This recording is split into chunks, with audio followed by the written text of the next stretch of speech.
What tragedy is more bitter than being arrested for simply sleeping?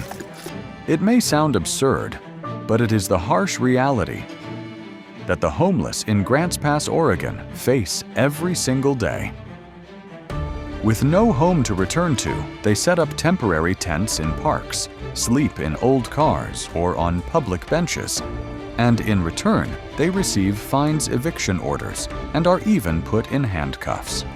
The irony is this: while there is a severe shortage of shelter space, the city still chooses to criminalize the very existence of its poorest people. This story doesn't stop in one small town. It is now making its way to the Supreme Court of the United States, where America must answer the question: are we protecting social order, or are we punishing poverty with the force of law?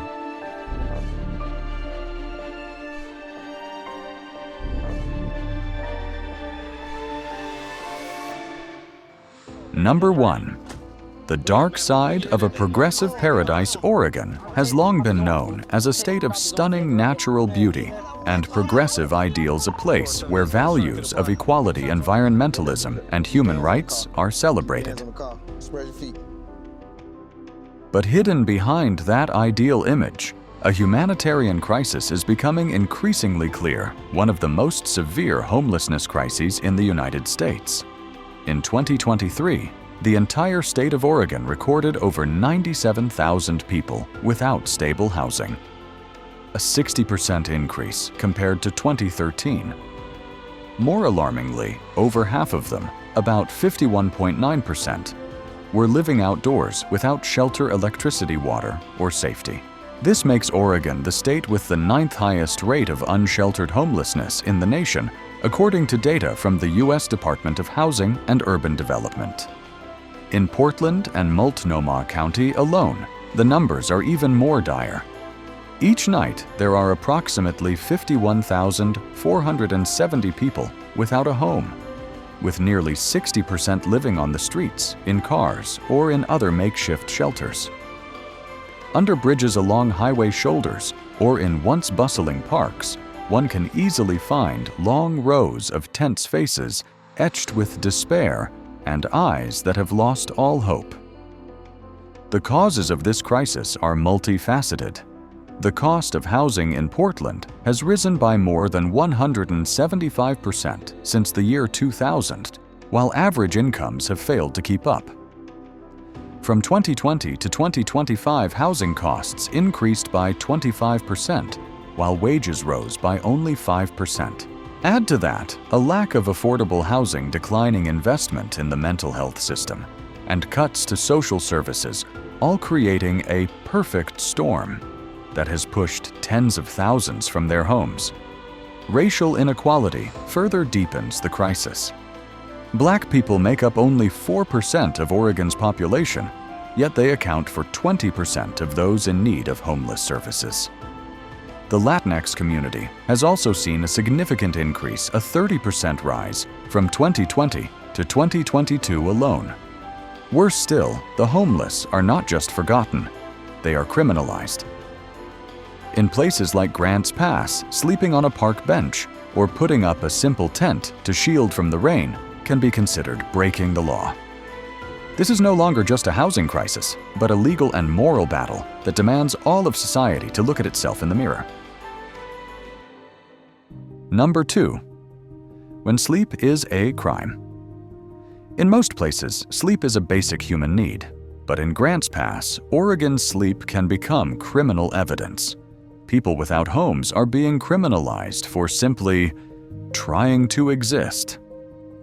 The city has enacted a series of bans: no setting up tents, no using sleeping bags, no keeping essential belongings in public parks.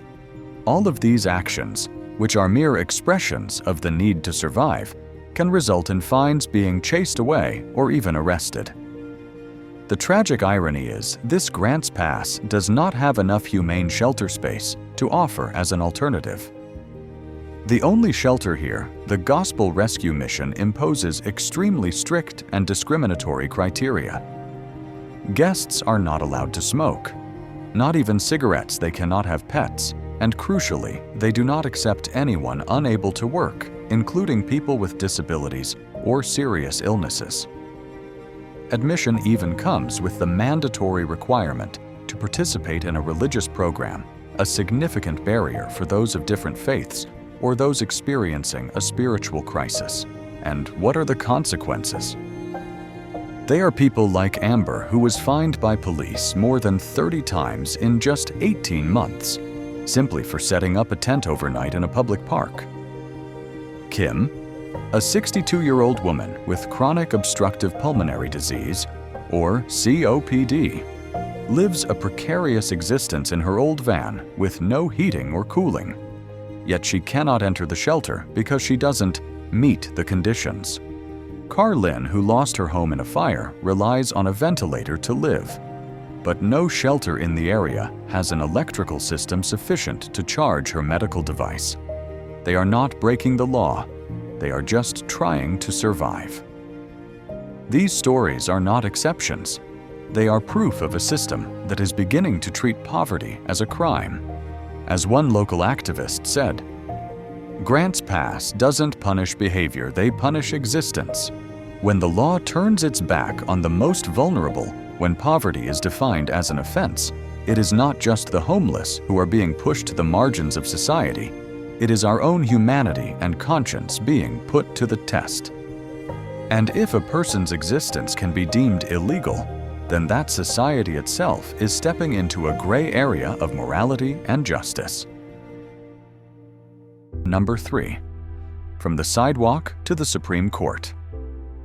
The struggle of the unhoused in Grants Pass, Oregon, once seen as a local issue, has now erupted into a legal showdown with the potential to change the face of law across the United States. At the heart of this battle is a question that seems simple, yet holds life or death significance. Does punishing people for sleeping outdoors when they have no access to shelter violate the 8th Amendment of the U.S. Constitution, which prohibits cruel and unusual punishments? The Supreme Court of the United States has agreed to hear the case concerning the policies of the city of Grants Pass, where homeless individuals can be fined, have their property confiscated, or even be arrested for basic acts like setting up a tent or using a sleeping bag in public. The case is not just about penalties. It touches the very core of rule of law and humanity. Does a person with no other choice but to sleep outside deserve to be punished? This is not just Grants Pass's problem. If the Supreme Court sides with the city ruling that it is constitutional to criminalize existence in poverty, then a wave of other cities, from California to Florida, will have legal grounds to sweep the homeless out of public view. They could cite reasons like maintaining urban aesthetics or public safety to push poor people out of public spaces without needing to provide any humane alternatives. A lawyer representing the unhoused stated, "This decision will affect millions of people. This is not just a case about a small town. It is a national referendum on how we treat our most vulnerable." If Grants Pass wins, homelessness could officially become a crime rather than the consequence of economic health or social crises. That would mean the police could arrest a person for simply sleeping, an act that is considered a fundamental right for every human being. Although the court has not yet issued its final ruling, lawyers, social activists, and human rights organizations have sounded the alarm. This is not just a legal battle. It is a moral test for an entire nation. Will America, which prides itself on individual rights and justice, continue to protect people in poverty, or will it officially declare poverty? Number 4, the human faces of the crisis. When we talk about the homeless, the public often imagines a dirt-stained figure slumped on a street corner, and the thought stops there at a safe distance. But behind every torn tent, every piece of cardboard on the sidewalk is a person of flesh and blood, carrying their own story, their own pain, and often a past that was once as normal as any of ours. Amber, a cleaner for the Clean City program in Grants Pass, was fined by police more than 30 times in just 18 months for sleeping in a park, the only place she could get some rest overnight. She had no money to pay the fines, no alternative shelter. Every morning, Amber had to pack up all her belongings as if she had never existed there. "I just want some peace, a little rest. But even sleep is forbidden," she shared. Source: Reuters, 2024. Helen Cruz, another homeless woman in Grants Pass, said she was once chased out of the park where she had pitched her tent and watched as city workers destroyed her personal belongings, including clothes, blankets, and even her identification papers. "They didn't just chase me away, they trampled on the little I had left in this world." Source: OPB, 2024. Another woman, whose name no one knows, was attacked with an iron rod in the middle of the night while sleeping in her tent. She didn't cry for help, didn't call the police because she was afraid she would simply be told to move again.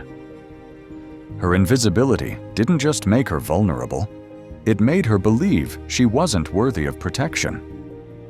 These people, and tens of thousands like them across Oregon, are not the lazy people that stereotypes often portray. They are single mothers, fathers who lost their jobs, elderly people with inadequate pensions, sick people without insurance, or young adults who have just aged out of the foster care system. They all reveal a heartbreaking truth. The failure of the system is no longer a theory. It is the scars etched on the bodies and souls of real people, swept into the vortex of homelessness, not because they chose it, but because society turned its back on them. The homelessness crisis, if you look closely, is not a story about them. It is a living warning that anyone, if they fall through the social safety net, could be next. Number 5. No one chooses to be homeless. No one wakes up one morning, packs a blanket, and decides to live on the street. Becoming homeless is not a choice. It is the result of a chain of systemic failures accumulated over years that suffocate the opportunity for a stable life for tens of thousands of people. This crisis does not stem from laziness or irresponsibility, but from a series of causes deeply embedded in a fracturing socio-economic structure. In Portland, a city nicknamed a progressive paradise, rent has increased by over 60% in just 10 years. A 2-bedroom apartment that could be rented for under $1,000 in 2012 now costs over $2,000 per month. Meanwhile, Oregon's minimum wage only rose from $9.25 to about $14.75 per hour during the same period. The pace of income growth cannot keep up with the cost of living, and for many low-wage workers, a single medical bill, a job loss, or a divorce is enough to sweep them from their homes. Another factor often overlooked in the public debate is mental health and addiction. Thousands of homeless people in Oregon suffer from conditions like PTSD, depression, or bipolar disorder. Many of them are veterans victims of abuse or grew up in deprived environments. Yet the state's mental health care system has been cut back for years, leading to a severe shortage of recovery and long-term support centers. The people who need help the most are the ones who have the hardest time accessing it. And we cannot ignore the ripple effects of the COVID-19 pandemic. When Oregon was forced to shut down its service industries, which employ many manual laborers, thousands lost their jobs in a matter of weeks. With no savings and insufficient insurance, they were quickly pushed into homelessness. The mass unemployment during the 2020 to 2021 period triggered a second wave of homelessness in major cities. Furthermore, slow administrative processes and construction policies also play a key role. Affordable housing projects are delayed by cumbersome procedures, a lack of investment incentives, and the absence of a long-term coordinated plan. Even when the government pours billions of dollars into programs when demand far outstrips supply, promises remain just words on paper. By any reasonable measure, people do not choose to be homeless. They are pushed to the margins, bit by bit, by a system that prioritizes those who already have advantages. And when everything falls apart, instead of being helped up, they are blamed. Number 6. A strategy to clean up instead of rescue. In the face of a worsening homelessness crisis, instead of implementing fundamental and humane solutions, the city of Grants Pass has chosen a path of coercion. They are not trying to help, they are trying to erase the evidence. When the presence of the unhoused is seen as a thorn in the community's side, the policy becomes fine. Displace. Repeat. From banning tents and sleeping outdoors to confiscating personal belongings in parks, these seemingly minor regulations have become a recurring sentence for the homeless. Despite the lack of suitable shelter, they are still penalized, pushed out, and forced to leave every street corner, every public lawn. They are not committing a crime, they are simply existing in the wrong place.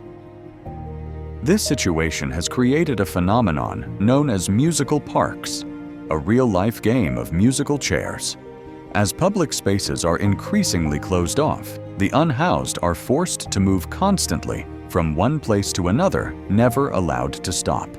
Without a stable place to rest, it becomes impossible to access health services, food, or long-term assistance programs. Every day, their priority is to avoid being seen. This policy of displacement not only fails to improve the situation, but also increases social prejudice. When the government uses laws to remove the homeless from public view, it implicitly turns the poor into objects of stigma.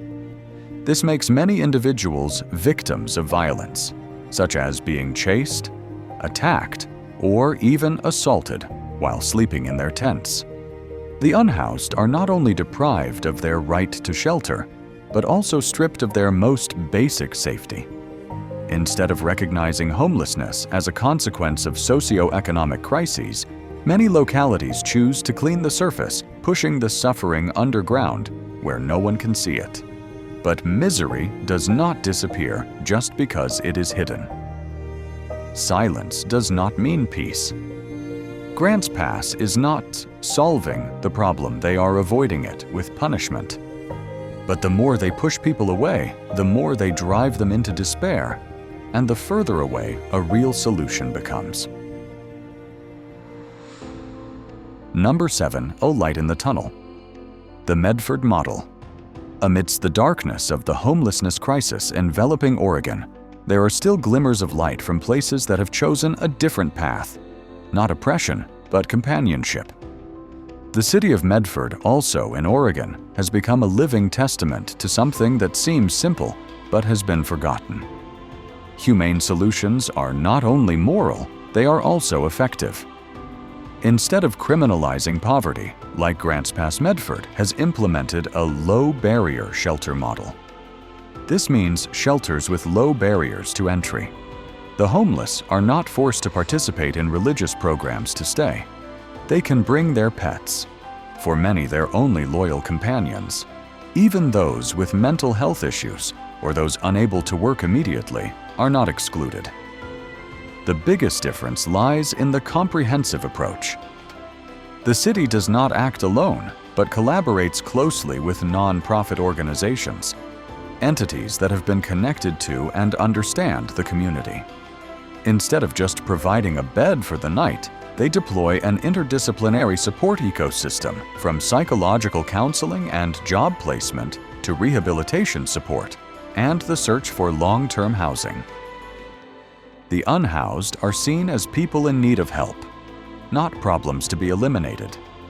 And the results have proven it. The success rate of recovery ranges from 25% to 65%, meaning hundreds of once desperate people now have a home, a job, and a new future. These telling numbers are a powerful rebuttal to the argument that we've tried everything and nothing works. In an era where punishment is gradually replacing compassion, Medford reminds us that humanity is not a weakness. It is intelligent and sustainable. Every homeless person is not just a burden, they are a forgotten potential. When given the right support, they can return, contribute, and become part of the community again. Medford has no magic wand, no larger budget than Grants Pass. The only thing they have is a choice to act based on compassion, not fear. And it is that choice that has made all the difference. Number 8. We are at a crossroads. Oregon has not stood still in the face of this crisis. From 2021 to 2024 alone, the state has invested over $2 billion in housing programs, emergency shelters, and support services for the homeless.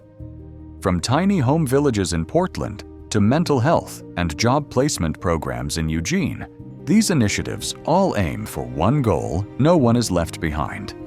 But right now, all of those efforts are standing at a dangerous crossroads, and the destination will depend on a single ruling.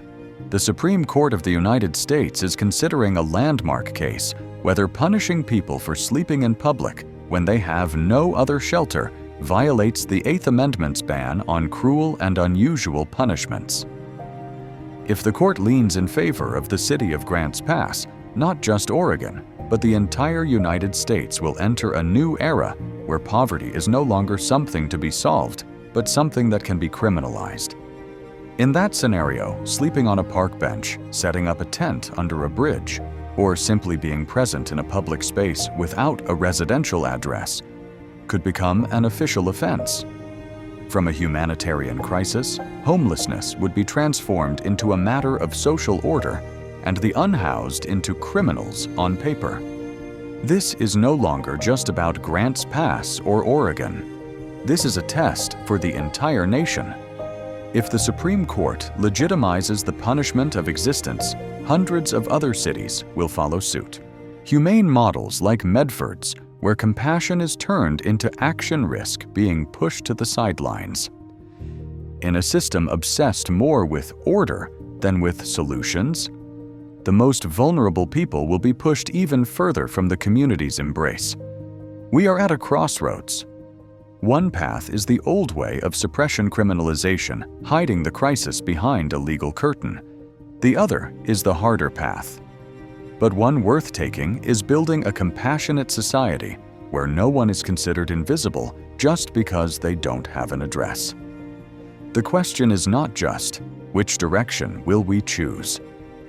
But also, who do we want to become in the world we are creating? Sleep is not a crime. Poverty is not a sentence. The fight in Grants Pass is not merely a legal dispute in a small town. It is a moral referendum for all of America. We are facing two choices: continue to criminalize our most vulnerable people, or begin to redefine compassion and confront the roots of injustice. Behind every tent, every tarp is a human being, not a problem to be cleared away, but a story that needs to be heard. They could be a veteran who sacrificed their youth for their country, a single mother trying to keep her child safe on a cold, rainy night, or a young person left behind by a flawed education and healthcare system. These people do not need another conviction, another fine, or another contemptuous look. What they need is a chance, a roof over their head, to live with the most basic dignity. If you empathize with this journey, please like and subscribe to the NVL Travel Documentary channel to help spread the truth and compassion.